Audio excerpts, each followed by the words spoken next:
Hey everyone, and welcome to JFK's Terminal 4.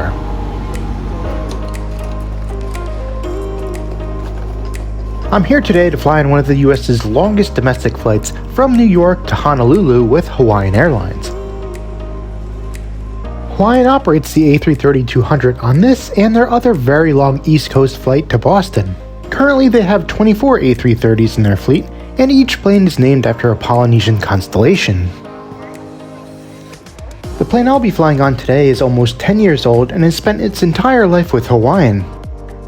But before we get on board, let's go head to a lounge. I'm traveling in economy today, which means that lounge access isn't included with my ticket, but thanks to my Chase Sapphire Reserve card, I was able to get into the all-new Sapphire Lounge in Terminal 4. We're here in the lounge now, which is really nice. It's in the former Etihad Lounge here, which, I read that Chase has completely taken over the lounge, but Etihad is still all over the sign, so I don't know if they actually share it with them or anything, but it's really nice and it's way better than some of the other options here. Chase opened this new space a few months ago, and it's a bit smaller than the other Sapphire lounges. However, we came on a Thursday morning and there were plenty of open seats. As you enter the lounge, you'll notice the bar, which is surrounded by a variety of seats.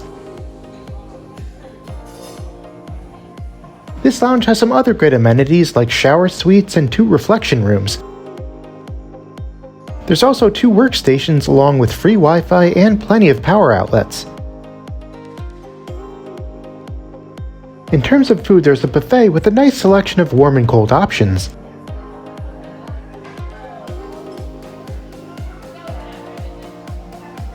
You can also utilize the QR code available on all of the tables to order several signature dishes, cocktails and other drinks, and even reserve some of the amenities like a shower suite. Breakfast was being served while we were here, so I loaded up a plate, grabbed a coffee, and enjoyed the views of the apron.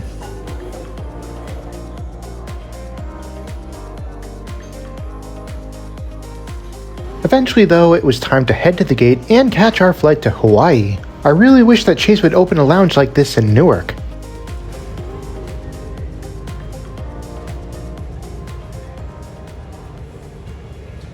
Boarding was slightly delayed, but soon enough Group 4 was called and we headed out to the plane.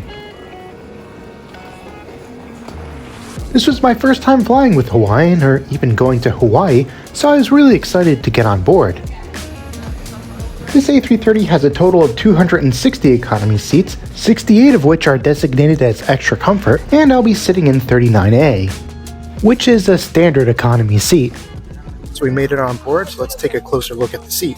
They're all in a 2-4-2 layout,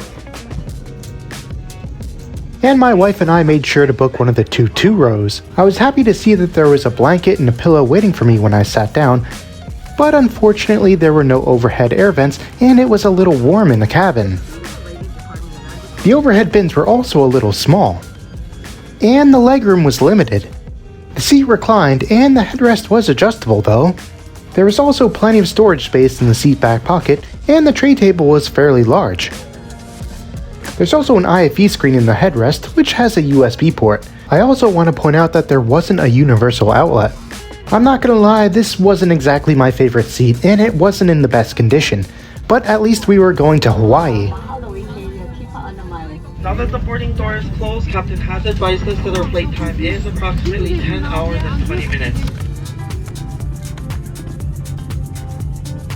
As we were taxiing out to the runway, the crew announced that there were a few extra comfort seats open, and you could switch to one for around $200. But for that price, I was happy to stay in my own seat, even if it was a little cramped. There's a huge amount of construction going on at JFK right now, and the new $4.6 billion Terminal 6 is on track to open in 2026. It definitely fills my heart with joy to see all of the major New York City area airports finally getting some much needed upgrades.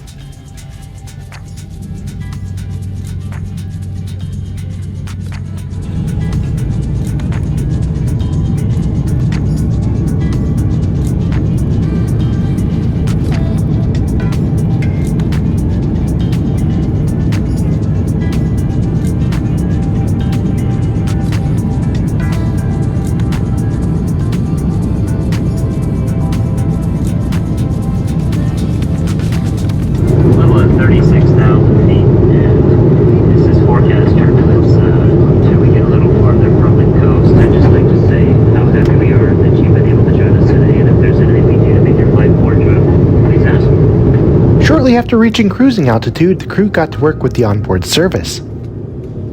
At first, they came around with snacks and drinks for purchase. There were a whole bunch of options for sale, but I decided to hold out for the complimentary meal. We've been up in the air for an hour now, and the crew just gave everyone a drink of their choice and some pretzels. There's a part of me that was afraid that this was all we were going to get, considering the reputation that US carriers have for serving food on domestic flights. But a little bit later, the crew came around again and handed out lunch. So we're flying over Michigan right now, and they just served the meal. There were two options. There's a meatball option and then a vegetarian jambalaya. I was pleasantly surprised by the food. The entrees came with some fruit, and a cookie, and everything tasted pretty good. My wife is a vegan, and she was very happy that the vegetarian meal was also vegan. She actually bought a sandwich on our way to the airport, just in case the airline didn't have something that was vegan friendly. While we were eating, the crew actually came around again with leftovers, which I thought was really nice. I went to the lavatory once the meal was cleared away. There's 6 lavatories in the economy cabin, and I never had to wait long to use one. I only ended up using the ones in the center of the plane, but I heard that the ones that were located in the back were a bit roomier.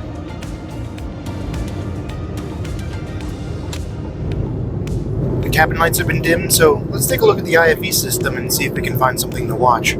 I really wasn't expecting much from the IFE system. Given the age and condition that the plane was in, I thought that it would be old and unresponsive with only a handful of options, but thankfully that wasn't the case. In fact, it worked really well, and I had no trouble finding something to keep me entertained.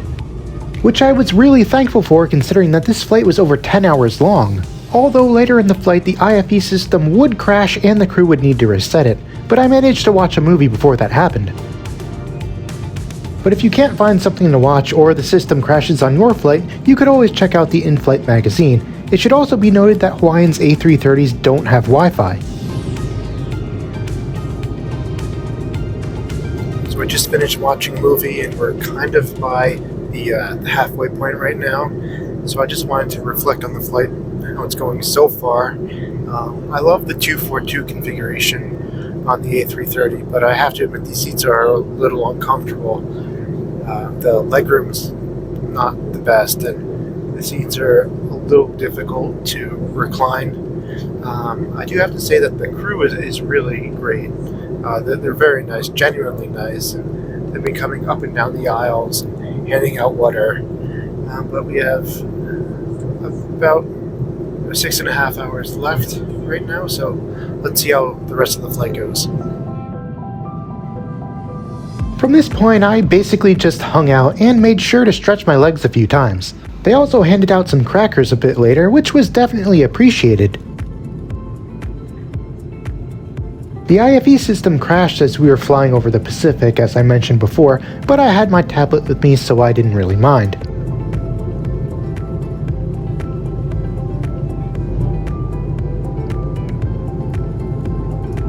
We're about 2 hours away from landing now. They've turned on the cabin lights, and they just made an announcement that they're going to serve the final meal. They said that they're expecting turbulence in about 20 minutes, so they're trying to get this done as quickly as possible. For the pre-landing meal, everyone got an egg salad sandwich, along with a bag of pretzels, a cookie, and a drink. I thought that this was a fine second meal. They didn't have a vegan option though, but thankfully my wife packed the sandwich that I mentioned earlier. And we did run into the turbulence that the captain warned us about, but it wasn't that bad. Before landing, the crew handed out and later collected a form that we all needed to fill out in order to enter Hawaii.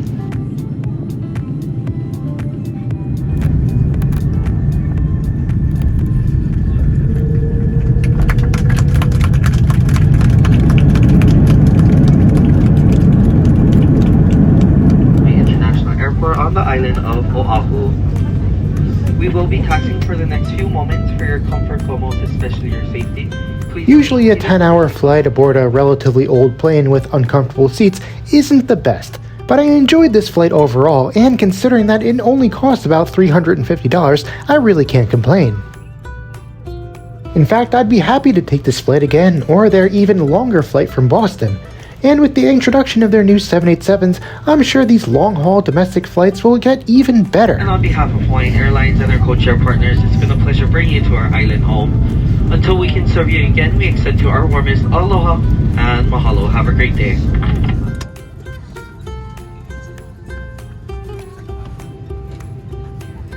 And that'll do it for this video. Thanks for watching, and let me know below if you'd ever want to take a 10-hour flight with Hawaiian. Mahalo!